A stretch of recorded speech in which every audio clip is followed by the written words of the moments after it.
Good evening, everybody. My name is Kausal, and today I am here to teach you a cell, unit cell. Anatomy में जो आपकी पहली unit लगती है वो सेल है।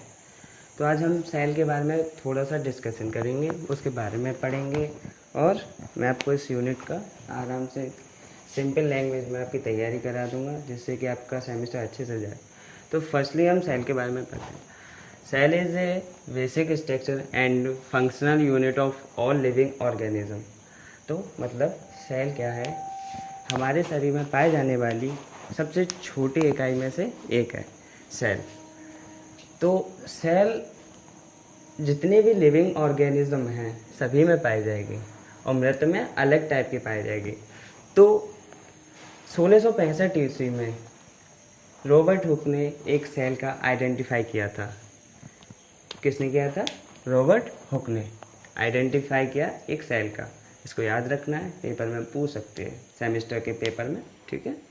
इसके बाद हम स्ट्रक्चर के बारे में पढ़ेंगे। तो सेल का साइज लगभग मान के चलो, लगभग नहीं, वैसे तो आपकी किताबों में 0.1 से 0.5 mm मिल जाएगा, लेकिन कहीं कहीं पर अलग अलग किताबों में अलग अलग साइज दिया होता है।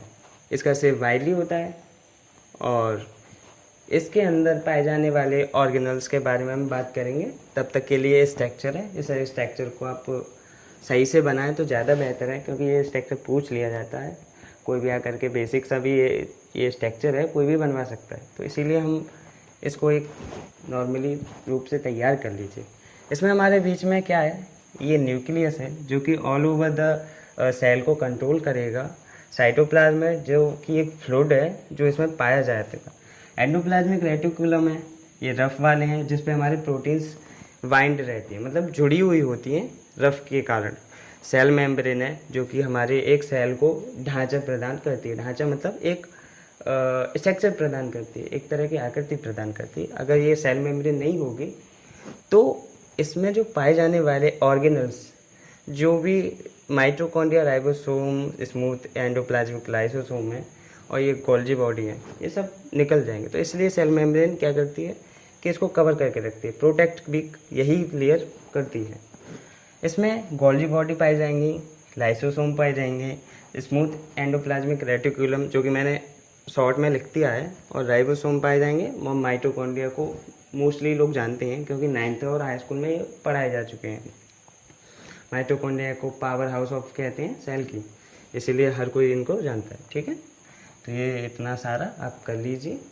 एंड अभी नेक्स्ट में अभी पढ़ा रहा हूँ और इसके बारे में अभी ऑर्गेनल्स आएंगे, अभी बहुत सारी चीज़ें आएंगी। तब तक के लिए इतना उतार लीजिए। सेल की स्ट्रक्चर पढ़ने के बाद में हम यहाँ पे क्या देखेंगे? सेल की टाइप। तो हमारे सेल जो हैं कि हमारे दो टाइप के सेल पाए जाते हैं।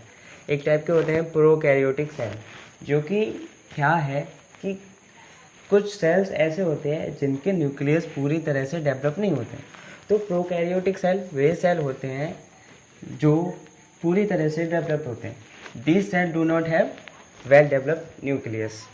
एंड फॉर एग्जांपल एक बैक्टीरिया होता है जो आर्के बैक्टीरिया नाम से होता है, तो इसका डेवलप नहीं होता है न्यूक्लियस। इस प्रकार से हमारा दूसरा है यूकैरियोटिक सेल। यूकैरियोटिक सेल में क्या है? इन सेल में डेवलप्ड न्यूक्लियस पाया जाता है, मतलब इसका अपोजिट ही हुआ। This cell have a well developed nucleus and other organelles, मतलब उसके साथ साथ उसमें अदर ऑर्गेनल्स भी पाए जाएंगे। कौन कौन से कंपोनेंट हैं जो कि सेल को बनाते हैं और चलाते हैं। तो ऐसे करके this cell have a well developed nucleus and other organelles. For example में हमारे में आता है प्लांट्स आते हैं एंड सेकंड एनिमल्स आती है। कंपोजिशन की बात करें, जो कि इसमें पाए जाने वाले सेल में क्या क्या चीज़ें होती हैं, तो हमारे सेल में मोस्टली वाटर पाया जाता है। 75% तक हमारा वाटर पाया जाता है और प्रोटीन्स पाई जाती हैं, आयंस पाए जाते हैं, कार्बोहाइड्रेट पाए जाते हैं एंड लिपिड्स और इलेक्ट्रोलाइट। इलेक्ट्रोलाइट में क्या है? सोडियम, पोटेशियम, कैल्शियम और एक्सेट्रा और भी हो सकते हैं। और हमारे ये हो गया टाइप्स हो गए, एंड आगे का भी थोड़ी देर में पढ़ाते हैं। कंपोजिशन के बाद में हम क्या पढ़ेंगे कि सेल जो है पार्ट्स में कंसिस्ट होती है, मतलब 3 पार्ट्स में डिवाइड होती है। तो हम उन पार्ट्स के बारे में पढ़ेंगे। पहला पार्ट्स आता है इसमें सेल मेम्ब्रेन। सेल मेम्ब्रेन के बारे में पढ़ेंगे, सेल मेम्ब्रेन होता क्या है। साइटोप्लाज्म के बारे में पढ़ेंगे, साइटोप्लाज्म होता क्या है। और किसके बारे में पढ़ेंगे लास्ट में, न्यूक्लियस के बारे में। तो पहला इसमें होगा हमारा सेल मेम्ब्रेन। तो cell membrane is the outer layer of the cell, मतलब ये सबसे बाहरली लेयर होती है। Cell membrane also known as the plasma membrane, cell membrane को ही हम प्लाज्मा मेम्ब्रेन कहते हैं। And this is a outermost layer of the cell, मतलब ये सबसे बाहरली परत होती है सेल की। इसके फंक्शन क्या होंगे, फंक्शन के बारे में जान लें। तो ये प्रोवाइड प्रोटेक्शन, अब किसको प्रोटेक्शन प्रोवाइड करेगी, ये प्रोटेक्शन प्रोवाइड करेगी सेल को, तो provide protection of the cell. And दूसरा फंक्शन ये होता है इसका, allow useful substance enter the cell, मतलब सेल के अंदर जो यूजफुल सब्सटेंस होंगे, अब इसमें वेस्ट चीज़ को नहीं एंटर करने देता है, इसका यही मेन रीज़न होता है कि ये अंदर नहीं जाने देता है सेल्स में जो वेस्ट होता है। तो ये क्या है, अलाउ यूजफुल, जो यूज लायक होते हैं उनको ही सब्सटेंस को एंटर करने में सहायता करेगा, और जो यूजफुल नहीं होंगे उनको एंटर नहीं होने देगा। एंड आज की वीडियो हम इतना ही पढ़ते हैं। नेक्स्ट वीडियो में हम इनके और जितना भी है वो सबको पढ़ेंगे। एंड आज के लिए इतना ही काफ़ी है। And thank you, good night.